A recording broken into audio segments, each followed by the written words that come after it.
Bonjour à toi, cher journal de bord. Bonsoir à toi. J'espère que tu vas bien. Nous, ça va super parce qu'on est enfin reparti sur la route après 2 mois d'autoconfinement. Tu vas pas commencer à faire du bruit, Tavouk, hein.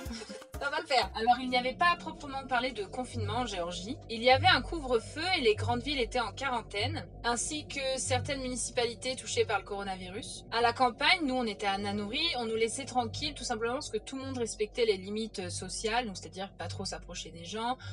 Personne rentrait à plus d'une personne dans les magasins, tout le monde avait un masque, donc voilà, il n'y avait aucun souci. Bref, un civisme normal qui a fait qu'on a tous pu garder notre liberté de mouvement, au moins pour les promenades. Car oui, pendant 2 semaines, il était interdit aux voitures privées de prendre la route, donc du coup, nous on était vraiment enfermés à Nanouri. Et le gros problème, c'est que l'épicerie de Nanouri ne prenait pas la carte de crédit et à la fin, on commençait vraiment à être très ric-rac au niveau du liquide. C'est simple, on n'en avait plus et si l'interdiction de prendre la voiture continuait encore 3 jours de plus, on aurait été obligé de trouver une solution. On avait établi le plan de se faire prendre en autostop par un camionneur et d'aller retirer. Un plan qui a l'air très stable, très costaud. Alors moi ça m'arrangeait parce que les filles elles pouvaient pas y aller parce que c'était un peu grignos sinon. Et vu qu'il y avait qu'une personne qui pouvait y aller, c'était forcément un mec.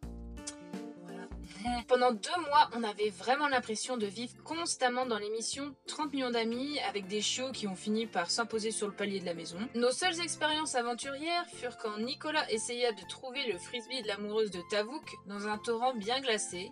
Après de multiples tentatives et de recherches, on l'a toujours pas retrouvé. Autre grande aventure fut quand on arriva enfin à toucher l'eau du lac. Alors oui, ça paraît super bête dit comme ça, mais ça faisait 2 mois qu'on essayait d'y aller et à chaque fois on pouvait pas parce qu'il y avait des sortes de sables mouvants qui nous empêchaient d'atteindre l'eau et c'était vraiment dangereux. Mais là, avec une nouvelle technique, ça a marché. Mais après 2 mois au zoo, l'annonce du déconfinement est enfin arrivée et ce déconfinement va se faire sur 3 mois. 3 mois? Et c'était temps parce que la maison commençait vraiment à ressembler aux Marseillais à la plage. Maintenant, on a de nouveau le droit de rouler et de voyager à travers les différentes régions de Géorgie. Tu m'énerves! Tout réouvrira au fur et à mesure selon le plan établi par le gouvernement. Ici au moins ça le mérite d'être clair. Nous revoilà donc partis sur la route. Ça fait super bizarre de reconduire après tout ce temps à être sédentaire. Ça fait bizarre de reconduire après tout ce temps. Ça me fait bizarre de restresser en fait. D'accord, ok. Non mais mettre un petit peu... Est-ce que c'est vachement stressant? Recadrer quand même un peu les mots. Alors, est-ce que c'est stressant de reconduire? Ça va. Moi, ça me stresse d'être passagère de nouveau. Même Tavouk était chamboulé. Le pauvre, il venait d'être séparé à tout jamais de son grand premier amour.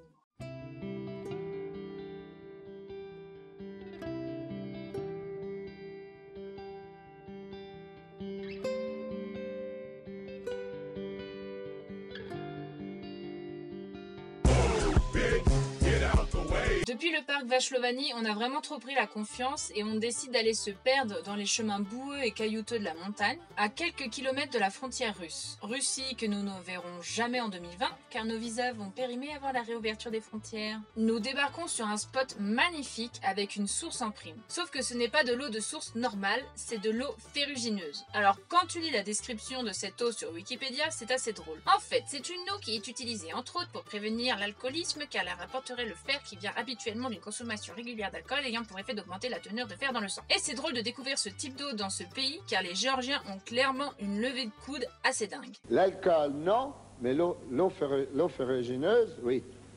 Bon, je sais pas s'il fait un rapport à ça, mais moi j'ai détesté cette eau et j'aime pas l'alcool, peut-être. Mais bon, après toi t'as pas aimé non plus. Elle a juste un goût dégueulasse en fait, ça n'a rien à voir avec l'alcool. Bref, du coup on a fini par trouver une source à 1 km du spot où on était et on a fait plusieurs allers-retours. Je te dis que la valeur de l'eau elle est vite revenue.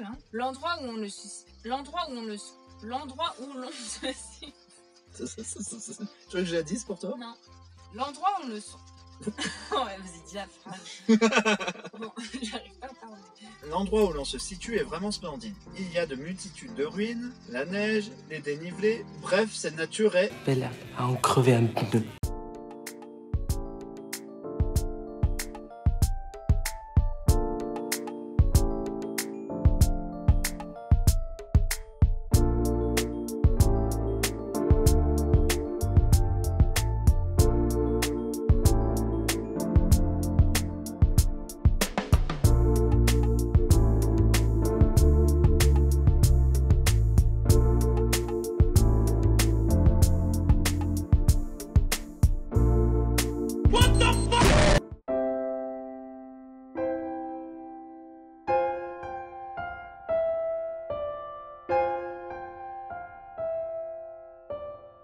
Bonjour à toutes et à tous. Ne soyons pas sexistes. Si nous sommes réunis ici aujourd'hui, c'est pour enterrer Max, ce drone, qui aura commencé sa vie en filmant la maison des parents de Sophie. Il aura évolué dans sa carrière après en filmant le Jura. Puis là, l'apothéose. Il sera parti en Grèce, filmer la plage, la Turquie, avec la Cappadoce et des châteaux abandonnés par centaines. Il avait un petit problème, il ne volait pas très droit, il s'est pris un mur ou deux parfois. Ce n'était jamais la faute du pilote, bien sûr. En cette année 2020, il nous quitta. Je pense que la vie fut trop dure pour lui. Il abandonna les personnes qu'il aimait, les images qu'il a pu donner. Il décida de monter à 40 ou 50 mètres et de se retourner. Un suicide comme il en existe tellement sur cette terre. Cette marque française aura créé beaucoup de suicides. Nous allons faire une petite prière pour nous remémorer et lui souhaiter accueil par le dieu des drones. Hakuna Matata. Quelle vie fantastique. Adieu.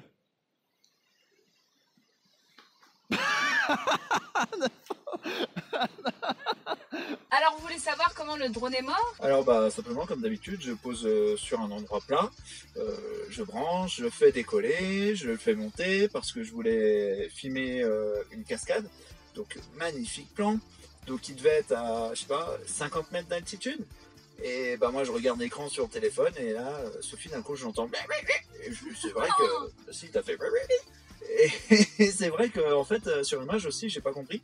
Et en fait, il a décidé tout seul, il n'y avait pas de vent, il n'y avait rien, il n'y avait pas de ligne téléphonique ou quoi que ce soit électrique. Et il s'est retourné et il a fait une chute de 50 mètres. Et donc, il est pété dans tous les sens. On ne sait pas trop comment on va faire parce que l'air de rien, c'est encore un budget. Et en Géorgie, les drones que l'on a regardés DJI sont en moyenne 10% plus cher que les prix en France, donc ça nous fait chier aussi d'en acheter un ici, donc on sait pas trop ce qu'on va faire. Alors si vous comptiez acheter la Nafi de Parotte, voici notre conseil. Fuyez, pauvre fou. Bref, malgré ce décès, la vie continue. Les montagnes toutes blanches là qu'on voit, c'est l'Ossétie du Sud, la partie qui est contrôlée par la Russie, la Géorgie, qui est interdite d'accès, sinon on va en prison du côté géorgien. On profite de l'endroit magnifique pour se promener malgré les chiens de berger qui veulent nous manger. C'est foutu.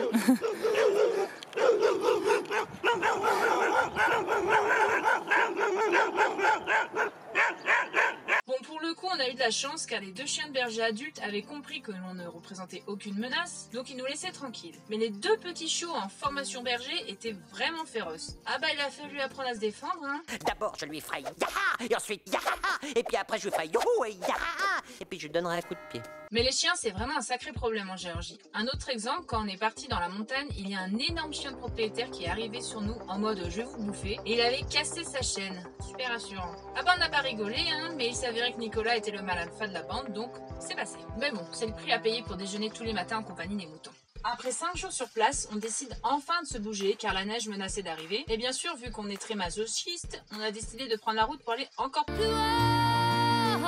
Oh allez, on a vécu des moins 15 cet hiver sans chauffage, on va bien y arriver encore. Hein. Nous voilà donc repartis sur la route des camions, ou plus poétiquement dit, la route militaire rejoignant la Russie. C'est vraiment une route magnifique, mais mon dieu, qu'est-ce que tu serres les fesses tout le temps avec ces camions de partout. Enfin, tu en as certains que ça ne stresse pas trop. Ah non, ils discutent. C'est trop ça. Ok. Hey, salut Jeannot, comment tu vas? T'es sur la route où il y a tous les camions de Russie, le mec il s'arrête tranquille. Ils ont peur de rien, ces gens, c'est un truc de ouf.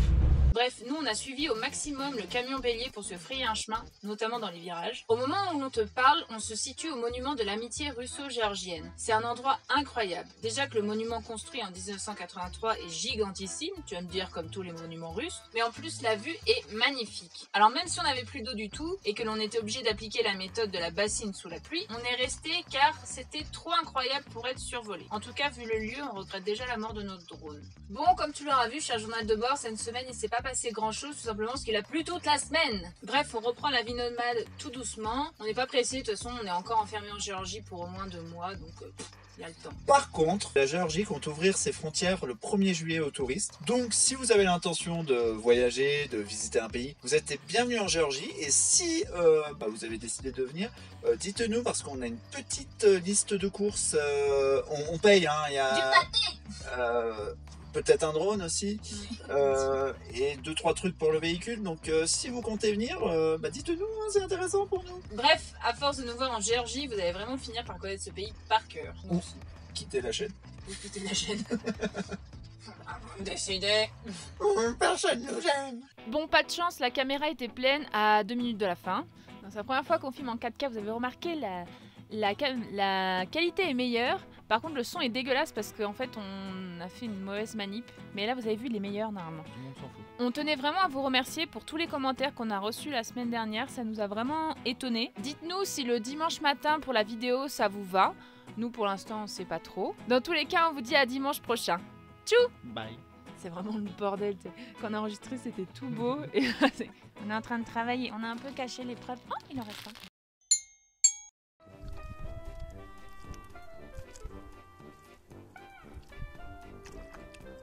On va laisser juste les petites oreilles.